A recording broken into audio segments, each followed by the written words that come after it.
London, a city synonymous with finance, unfortunately has a dirty little secret. It's a global hub for money laundering.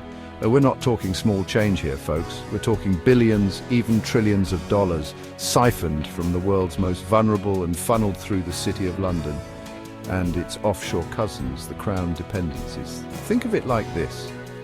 Corrupt officials and criminals are like kids who just stole a bunch of candy. They need a way to hide it, make it look like they got it legitimately. That's where London comes in. It's the nice, respectable adult who helps them clean their loot.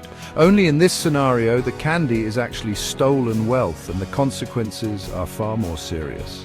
This isn't just a victimless financial crime. The money laundered through London represents real harm inflicted on real people. It's money stolen from developing countries, depriving them of vital resources for education, healthcare, and infrastructure.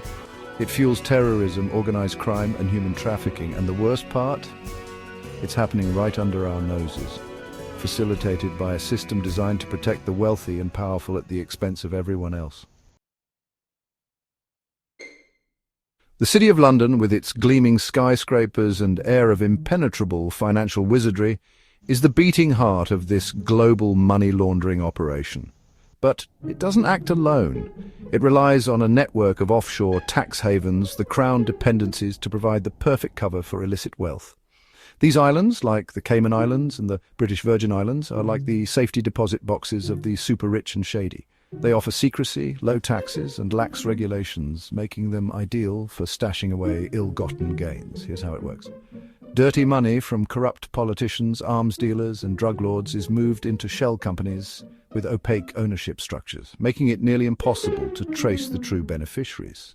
These shell companies then invest in luxury real estate, yachts, and fine art, effectively cleaning the money and integrating it into the legitimate economy.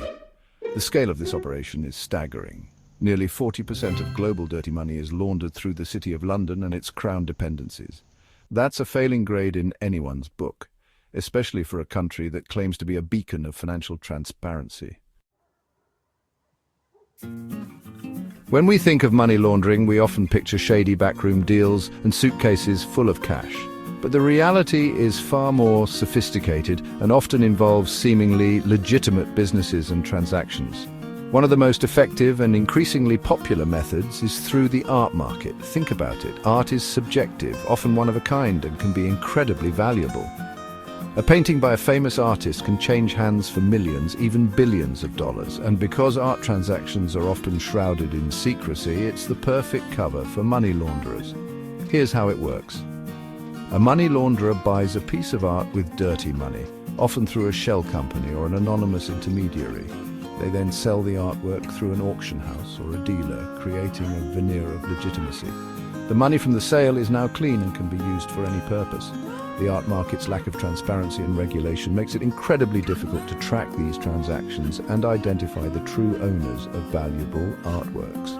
And even when authorities try to crack down, they often face resistance from art dealers, collectors, and even governments who benefit from the secrecy and the flow of dirty money. So what's being done to clean up London's act and tackle this massive money laundering problem? Well, it's complicated. The UK government has passed some legislation aimed at increasing transparency and cracking down on financial crime. But critics argue that these efforts are often too little, too late, and riddled with loopholes.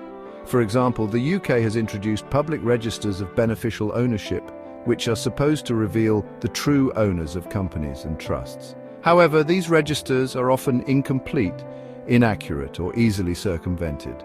And the Crown dependencies have been dragging their feet in implementing similar measures, claiming that they prioritise privacy and economic competitiveness over transparency. The UK government faces a difficult balancing act. On the one hand, it wants to maintain London's status as a global financial centre. On the other hand, it can't ignore the devastating impact of money laundering on the UK's reputation and the world. The recent increase in enforcement actions by HMRC, particularly in the art market, suggests a shift towards stricter enforcement, however, without addressing the underlying loopholes and lack of transparency in the system. These efforts are likely to be nothing more than a band-aid on a gaping wound.